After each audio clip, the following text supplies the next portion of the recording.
একদিন মাটির ভিতরে হবে ঘর রে মন আমার, কেন বন্ধ দালান ঘর রে মন আমার, কেন বন্ধ দালান। কবরস্থানে যাবেন, আমাদের এখন কবরস্থানে যাওয়া বন্ধ করে দিচ্ছে, বলে কবরস্থানে কবর জিয়ারত করো নাকি বেদাত হয়ে গেছে। কয় কবর জিয়ারত করা, হাত তুলে মুনাজাত করা বেদাত। অথচ আমার নবী বলছেন কুনতু নাহাইতুকুম আন জিয়ারাতিল কবর ফাজুরুহা। নবী বলেন একটা সময় আমি তোমাদেরকে কবর জিয়ারত করতে নিষেধ করতাম। কেন?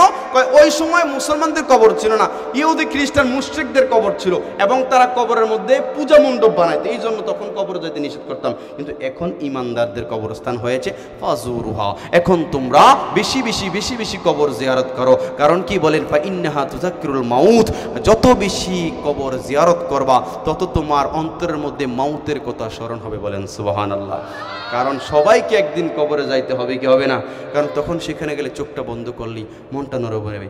আরে আমার চেয়ারম্যান সাহেব, আমার মেম্বার সাহেব, তিনিও তো একটা সময় আমাদের সাথে চলাফেরা করেছেন, সমাজের প্রতিনিধিত্ব করেছেন, সমাজে মানুষের উপকার করেছেন, মানুষের সাথে হাট বাজার সব কিছু করেছেন। আজকে তিনি কোথায়, আমি কোথায়? আমার দাদা তিনি ছিলেন, আজকে আমি কোথায়, তিনি কোথায়? মনটা একটু নরম হবে, আমারও তো এই কবরে যাইতে হবে। কথা বলেন ঠিক কিনা?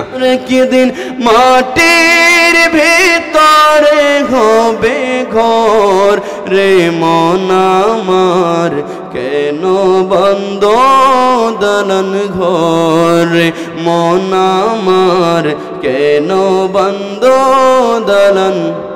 প্রাণ পাখি উড়ে যাবে পিঞ্জরা ছেড়ে,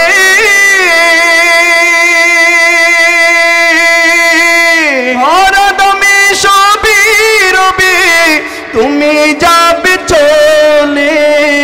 বন্ধু বান্ধব যত পিতা মাতা সবই সত্য, সবই তোমার হয়ে যাবে পরে।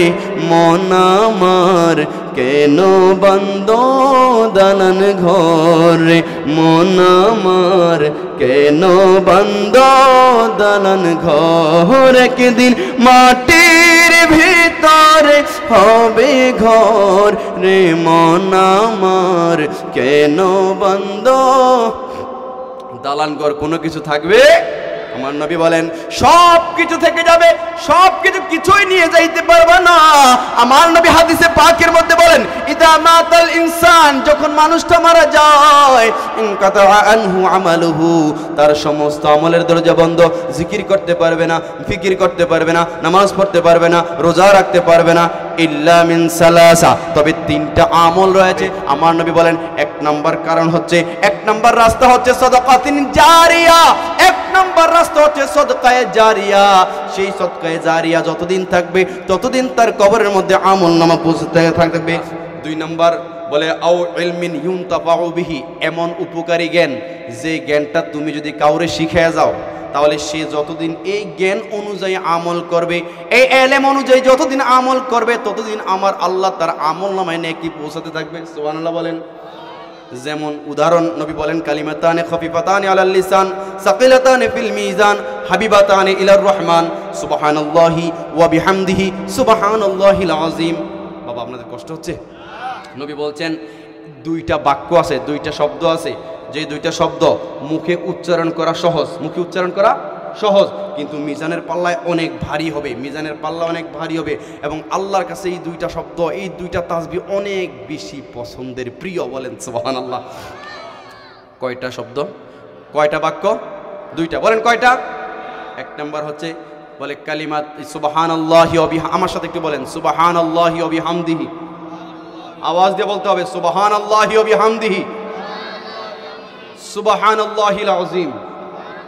আবার বলেন সুবহানাল্লাহি ওয়া বিহামদিহি সুবহানাল্লাহিল আযীম। আরেকবার সুবহানাল্লাহি ওয়া বিহামদিহি সুবহানাল্লাহিল আযীম। মুখস্থ হয়েছে? মুখস্থ হয় নাই? কার কার মুখস্থ হয়েছে একটু হাত তুলে দেখান তো বাবা একটু। মাশাআল্লাহ মাশাআল্লাহ মাশাআল্লাহ।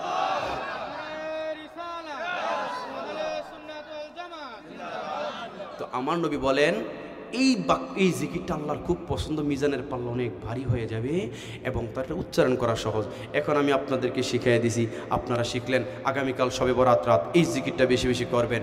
বাড়িতে গেলেন আপনার বিবিরও শিখিয়ে দিলেন, আপনার মেয়েকে শিখাইলেন, তারা এই তাসবিহটা সবসময় পড়লো, মা বোনেরা শিখলেন। শিখার পরে এখন আমার কাছ থেকে শিখলেন মনে করেন, শিখে আপনি আমল করছেন, করার জন্য ওই আমার কাছ থেকে শিখে আপনি আমল করেছেন, এই জন্য আল্লাহ আপনাকে যেই সওয়াব নেকি দিবে সমপরিমাণ নেকি আল্লাহ আমারও দান করবেন।